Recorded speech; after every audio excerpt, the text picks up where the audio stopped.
सोचें जरा, 10,000 रुपए का दांत का दर्द। सुनने में तो बहुत ही मामूली सी बात लगती है ना? लेकिन क्या हो अगर यही छोटी सी बात किसी के 18 साला करियर को खत्म कर दे?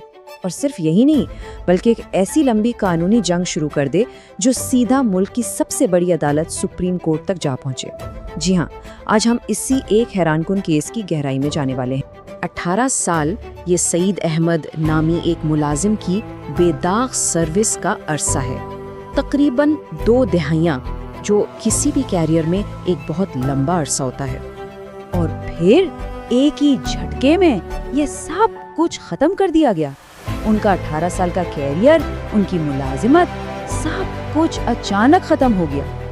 और इस सब के पीछे वजह क्या थी? एक डेंटिस्ट का बिल जिस पर थोड़ा सा इख्तिलाफ था। यही तो वो सवाल है जो इस पूरे मामले को इतना अजीब बना देता है। आखिर इतनी बड़ी सजा इतनी छोटी सी बात पर क्यों? अच्छा, तो आइए कहानी की शुरुआत में चलते हैं कि आखिर ये सब शुरू कैसे हुआ। एक आम सा दांत का दर्द एक इतना बड़ा और पेचीदा केस कैसे बन गया? देखिए, मामला 1 सितंबर 2015 का है। सईद अहमद ने दांत का इलाज करवाया, रूट कैनाल। उसके बाद जैसा कि तरीका होता है, उन्होंने बिल अपनी कंपनी में जमा करवा दिया पैसों की वापसी के लिए। लेकिन फिर चंद महीनों बाद ही 1 दिसंबर को उन्हें अचानक एक शो कॉज नोटिस मिलता है और इल्जाम था फ्रॉड का। और फिर 8 मार्च 2016 को उन्हें नौकरी से ही निकाल दिया गया। तो ये असल झगड़ा था किस बात पर? बहुत ही सादा सी बात पर। सईद अहमद ने कहा कि मेरा बिल 10,000 रुपये का है और ये रही उसकी रसीद।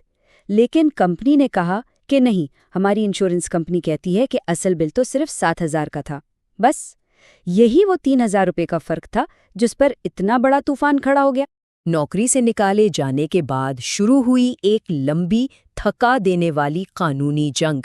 ये एक ऐसा सफर था जहां फैसले बार बार बदलते रहे और केस निचले अदालतों से होता हुआ सीधा सुप्रीम कोर्ट तक पहुंचा। और ये जो कानूनी जंग थी ना, ये वाकई किसी रोलर कोस्टर से कम नहीं थी। अब जरा उस उतार चढ़ाव का अंदाजा लगाएं। पहले NIRC का सिंगल बेंच कहता है केस खत्म, फिर उसी इदारे का फुल बेंच आता है और पूरा फैसला ही पलट देता है। कहता है नहीं, सईद अहमद को नौकरी पर बहाल किया जाए। अभी वो खुश हो ही रहे होंगे कि हाईकोर्ट आकर फिर फैसला पलट देती है और कंपनी को सही ठहरा देती है। मतलब हर मोड़ पर उम्मीद और फिर मायूसी, और इसी कश्मकश के बाद आखिरकार ये मामला सुप्रीम कोर्ट के दरवाजे पर पहुंचा। और अब आता है कहानी का क्लाइमैक्स, वो लम्हा जब मुल्क की सबसे बड़ी अदालत ने इस केस पर अपना आखिरी और हतमी फैसला सुनाया। सिर्फ 2 अल्फाज, अपील मंजूर। सुप्रीम कोर्ट का फैसला बिल्कुल वाज़ेह और टोक था सईद अहमद के हक में। सुप्रीम कोर्ट ने साफ साफ कहा कि हाई कोर्ट का फैसला गलत था, उसे कालादम करार दिया गया और NIRC फुल बेंच के फैसले को बहाल कर दिया गया। यानी सईद अहमद को न सिर्फ नौकरी पर वापस रखा जाए, बल्कि उनके तमाम पिछले बकायाजात भी अदा किए जाएंगे। लेकिन ये फैसला सिर्फ इस बारे में नहीं था कि कौन सच्चा है और कौन झूठा, बल्कि इससे भी ज़्यादा अहम बात ये थी कि सच्चाई तक पहुंचने का सही तरीका वो क्या होना चाहिए।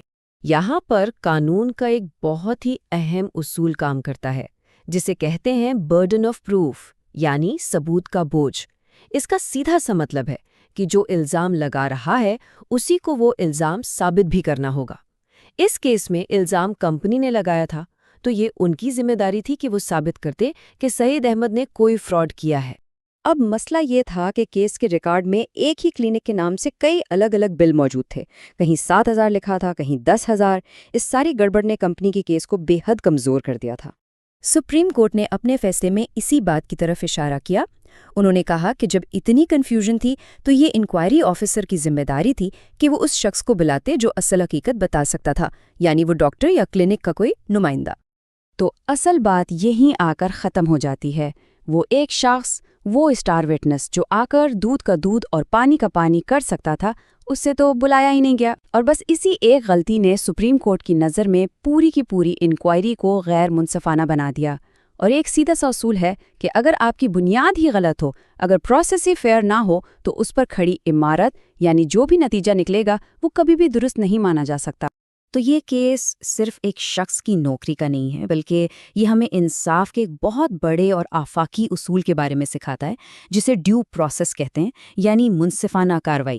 اس پورے کیس سے ہمیں کام کی جگہ پر انصاف کے حوالے سے چند بہت اہم باتیں پتہ چلتی ہیں۔ پہلی، الزام ثابت کرنا ہمیشہ کمپنی کا کام ہے۔ دوسری، انکوائری کا طریقہ کار بالکل شفاف اور مکمل ہونا چاہیے۔ تیسری، سچائی تک پہنچنے کے لیے اصل گواہوں کو سننا بہت ضروری ہے۔ اور سب سے اہم چوتھی بات کہ اگر تفتیش کا طریقہ ہی ٹھیک نہیں تو پھر الزام چاہے جو بھی ہو، برطرفی کا فیصلہ قائم نہیں رہ سکتا۔ آخر میں سپریم کورٹ نے یہ اصول واضح کر دیا کہ انصاف صرف یہ نہیں کہ فیصلہ کیا ہوا، بلکہ یہ بھی ہے کہ اس فیصلے تک پہنچنے کا راستہ کتنا صاف اور شفاف تھا، یعنی پروسیس کی شفافیت ہی اصل انصاف کی جان ہے۔ تو یہ پورا معاملہ ہمیں ایک گہرے سوال کے ساتھ چھوڑ جاتا ہے۔ کیا انصاف اس بات سے ناپا جاتا ہے کہ جھگڑا کتنا بڑا یا چھوٹا ہے، یا اس بات سے کہ اس کو حل کرنے کا طریقہ کتنا منصفانہ تھا؟ یہ 10,000 روپے کا کیس ہمیں یاد دلاتا ہے کہ انصاف کے ترازو میں اصولوں کا وزن رقم سے کہیں زیادہ بھاری ہوتا ہے۔ Legal Bridge LLP, your bridge to justice. Protecting your future every legal step of the way. Contact us today.